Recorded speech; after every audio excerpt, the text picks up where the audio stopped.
কাকদ্বীপে খসড়া ভোটার তালিকায় বয়স বিভ্রাট। মা ও মেয়ের বয়সের মধ্যে ফারাক মাত্র ৮ বছর।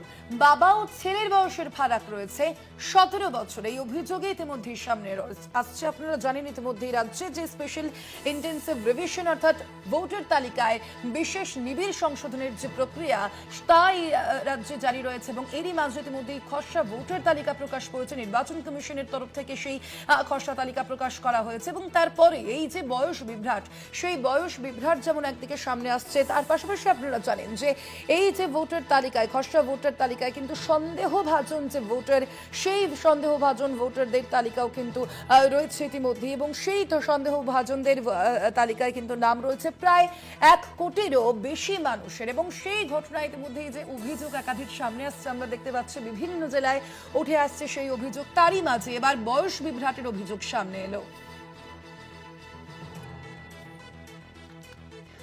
কাকদ্বীপে খসড়া ভোটার তালিকায় বয়স বিভ্রাটের অভিযোগ সামনে এলো।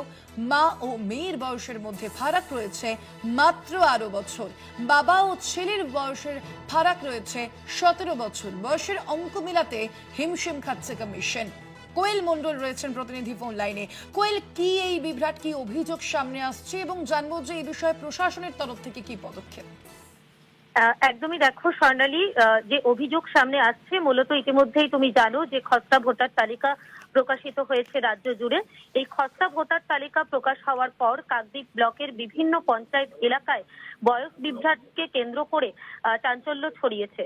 মূলত দুটি আলাদা আলাদা পঞ্চায়েত, একদিকে সূর্যনগর পঞ্চায়েত, অন্যদিকে স্বামী বিবেকানন্দ পঞ্চায়েত। এই দুটি পঞ্চায়েতের দুটি আলাদা আলাদা ভোটারের ক্ষেত্রে বয়স বিভ্রাটের একটা চাঞ্চল্যকর তথ্য সামনে এসেছে। একদিকে সূর্যনগর গ্রাম পঞ্চায়েতের ৩০ নম্বর বুথের বাসিন্দা সুজাতা রানী ঘোষ, তিনি এবারের এসআইআর ফর্ম তার মায়ের লিঙ্কেজ দিয়ে পূরণ করেছিলেন এবং সেই ফর্ম পূরণের পর স্থানীয় বিএলও যখন তার তথ্য খতিয়ে দেখছিলেন সেই সময় দেখেন সুজাতা দেবী এবং তার মা দুজনের বয়সের মধ্যেকার যে পার্থক্য রয়েছে, ফারাক, সেটা কেবলমাত্র ৮ বছর। তখনই বিএলও সন্দেহ জাগে এবং পরবর্তীতে ব্লক প্রশাসনের তরফে সুজাতা দেবীর নাম আনম্যাপিং করে রাখা হয়েছে এবং ফলস্বরূপ সুজাতা দেবীর নাম কিন্তু খসড়া ভোটার তালিকা থেকে বাদ গিয়েছে।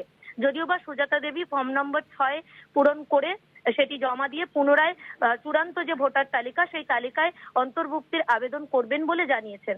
একইভাবে স্বামী বিবেকানন্দ গ্রাম পঞ্চায়েতের ১৪৩ নম্বর বুথের বাসিন্দা সুজিত হালদার এবং তার ছেলে সুদীপ্ত হালদার, দুজনের বয়সের মধ্যেকার যে ফারাক সেটা রয়েছে ১৭ বছর।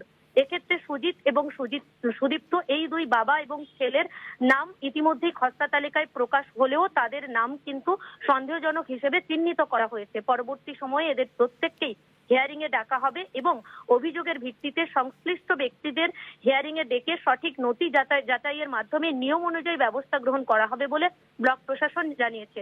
গোটা ঘটনাকে কেন্দ্র করে কাকদ্বীপ ব্লক জুড়ে একদিকে যেমন চাঞ্চল্য ছড়িয়েছে এই এসআইআর আবহে, অন্যদিকে শাসক বিরোধী দুই রাজনৈতিক দলগুলির মধ্যে জোর চর্চা শুরু হয়েছে। ধন্যবাদ কোয়েল।